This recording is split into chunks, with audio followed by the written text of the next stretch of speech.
Karna was born to Kunti, but as fate would have it, he was loyal to Duryodhana.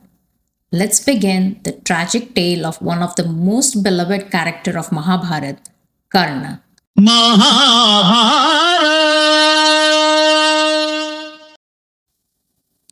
Chapter 11. Story of Karna. The Pandavas and the Kauravas first learned how to fight from Kripacharya and later from the great teacher Drona.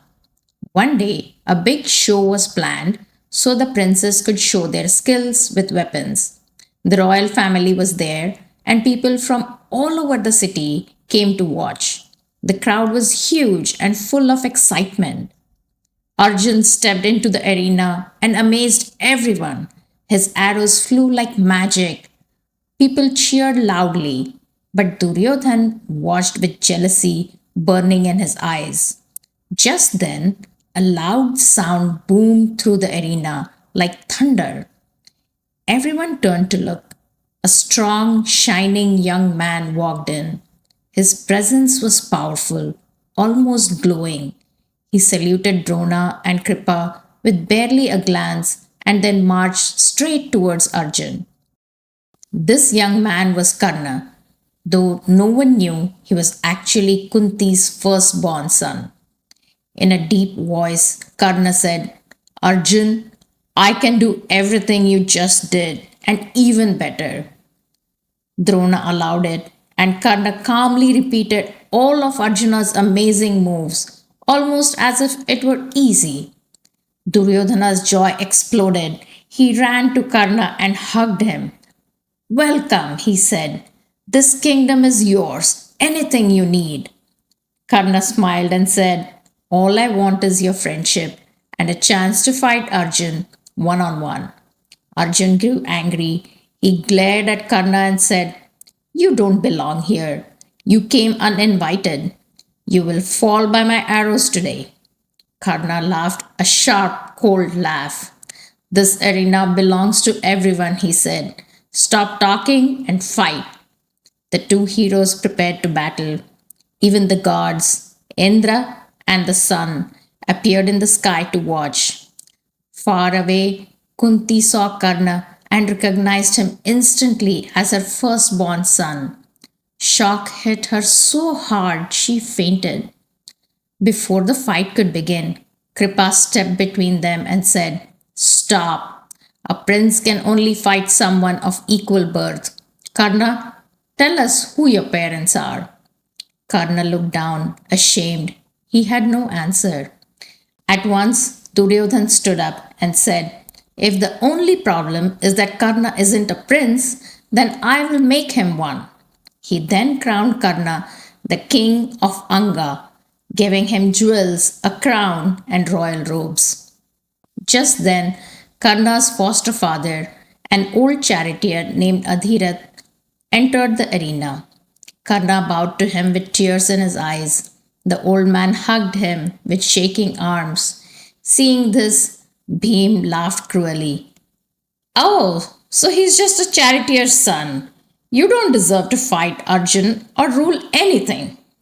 Karna's face tightened with pain and he looked sadly at the setting sun. But Duryodhan defended him fiercely. It doesn't matter where someone is born, Duryodhan said. Look at his strength, his skills, his spirit. He deserves respect. He deserves the world. Then Duryodhana took Karna in his chariot and drove away proudly. That night, the city buzzed with excitement. Some praised Arjun, some cheered for Karna, and others admired Duryodhan's boldness. But the gods were not done with Karna. Indra, Arjuna's father, knew a great battle between Karna and Arjun would one day come. So Indra disguised himself as a poor Brahmin and came to Karna. He asked for Karna's earring and armor, gifts Karna had been born with. Even though the sun god had warned Karna in a dream about this trick, Karna never refused a request. So he cut off his own armor and earrings and handed them over. Surprised by Karna's kindness and sacrifice, Indra gave him a powerful weapon called the Shakti, but it came with a warning. You can use this weapon only once. After that, it'll return to me. Later, Karna went to learn from the mighty teacher Parshuram. To become his student, Karna lied and said he was a Brahmin. Parshuram taught him many powerful secrets. One day, Parshuram fell asleep with his head on Karna's lap. A worm dug painfully into Karna's leg, but Karna stayed still so he wouldn't wake his teacher. When Parshuram woke and saw the blood, he knew Karna was no Brahmin. Angry at being tricked, he cursed Karna. In your greatest moment of need, the weapon I taught you will not work. This curse would later decide Karna's fate. Years passed, and Karna stayed faithfully by Duryodhana's side, fighting bravely for the Kauravas. After Bhishma and Drona fell, Karna became the commander of the army and fought with all his heart.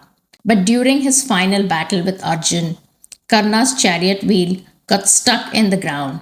At that moment, he tried to recall the powerful weapon's mantra, but Parshuram's curse stopped him. Arjun shot the arrow that ended Karna's life.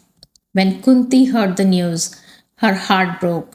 She cried silently, unable to tell anyone that Karna was her son, the son she had lost long ago. And so, Karna's story became one of the most tragic tales of loyalty, bravery, and fate. And that's the end of this chapter. If you're enjoying the journey through the Mahabharat, make sure to like and subscribe so you don't miss the chapters ahead. You can also find us on any of your favorite podcast apps and on nriwisdom.com/Mahabharat. Stories change hearts, but support changes lives. Behind every Janati.org project is a woman working toward dignity and independence. Your support helps make that possible. Please support the women of Janati.org.